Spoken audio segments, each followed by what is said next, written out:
وہ حضرات صرف تلاوت ہی نہیں کرتے تھے، وہ رغبت کے ساتھ تلاوت کرتے تھے۔ ان کی تلاوت ہماری تلاوت میں زمین آسمان کا فرق ہے۔ ہم جب پڑھ رہے ہوتے ہیں تو ہمارا کوئی تعلق اپنی تلاوت سے نہیں ہوتا اتنا، ہمیں پتہ ہی نہیں ہوتا ہم کیا پڑھ رہے ہیں، یا کوئی پڑھ رہا ہے ہم کیا سن رہے ہیں، پتہ ہی کچھ نہیں ہوتا۔ تو قرآن مجید کے اثرات ہمارے دل پر مرتب نہیں ہوتے، لیکن ہمارے بڑے جب پڑھتے تھے تو قرآن مجید کے اثرات ان کے دل پر مرتب ہوتے تھے۔ ہماری اور ان کی مثال کیا ہے؟ ہماری مثال ایسے ہے جیسے کسی کو نزلہ، کھانسی، بخار ہو جائے، اب اس کو کہو کچھ کھاؤ، کھایا نہیں جاتا، دل ہی نہیں کرتا، ہر چیز کڑوی لگتی ہے۔ اس کے علاوہ ایک اور آدمی کچھ کھانے پینے کو کہا جائے، بیمار آدمی کو نہ کھایا جاتا اچھا، نہ پیا جاتا صحیح۔ ایک صحت مند آدمی ہو اور اسے بھوک بھی لگی ہو، اس کو کہا جائے کھاؤ پیو، اور رغبت کے ساتھ کھائے گا۔ بلکہ گرمی میں ہمارے ایک تو یہ مثال، دوسرا ہمارے اکابر قرآن مجید کس طرح پڑھتے تھے؟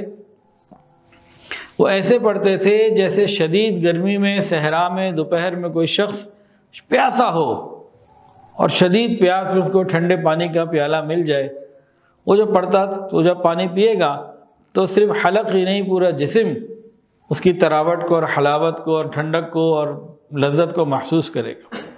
تو بالکل ہمارے اکابر جب قرآن پڑھتے تھے تو پورا جسم لذت محسوس کرتا تھا، ایک ایک آیت کو وہ لذت لے لے کے پڑھتے تھے۔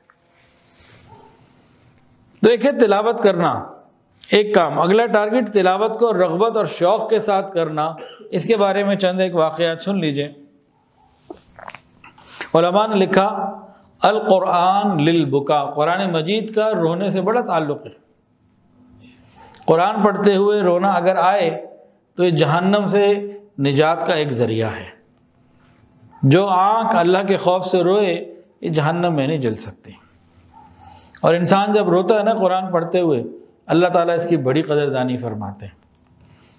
بھئی انسان قرآن پڑھ رہا ہے اور رو رہا ہے تو اس رونے کی وجہ سے کیوں قدردانی زیادہ ہوتی ہے؟ علماء نے ایک حکمت لکھی کہ انسان کے جو آنسو ہیں نا، خوف خدا میں نکلے ہوں، اللہ کی محبت میں نکلے ہوں، ندامت میں گناہوں کی وجہ سے شرمندگی کے آنسو نکلے ہوں، یہ آسمان سے اوپر کی دنیا کے لیے امپورٹڈ چیز کی مانند ہے۔ وہاں نہیں ہے، فرشتے عبادت کرتے ہیں، رونا نہیں آتا۔ جو شرمندگی کا رونا، گناہوں کے بعد ندامت کا رونا، خوف خدا کا رونا، اس طرح کے رونے ان کے ہاں نہیں ہیں۔ تو جب زمین کے اوپر کوئی بندہ روتا ہے تو اللہ تعالیٰ کے یہاں اس کی قدر بہت زیادہ ہوتی۔ یہ رونا اتنا قیمتی ہے کہ قیامت میں جہنم میں کچھ لوگ جل رہے ہوں گے، شفاعت کرنے والے شفاعت کر چکے ہوں گے، ایک بندہ بھی اندر ہوگا، اس کی شفاعت کسی نے نہیں کی ہوگی، نہ کسی نبی نے، نہ رسول نے، نہ کسی انسان نیک نے۔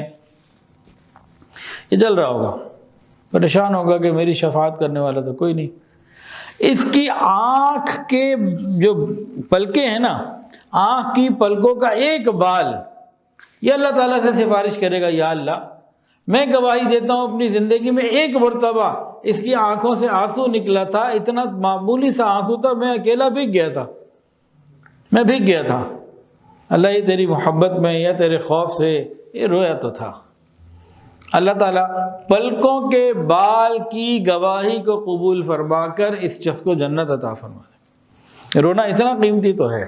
علماء نے لکھا قرآن مجید کی تلاوت کرتے وقت یا سنتے ہوئے رونا مستحب ہے، یہ عارفین کی صفت ہے اور اللہ کے نیک بندوں کا طریقہ ہے۔ کیا اللہ کے نیک بندوں کا یہ طریقہ ہمیں بھی مل سکتا ہے؟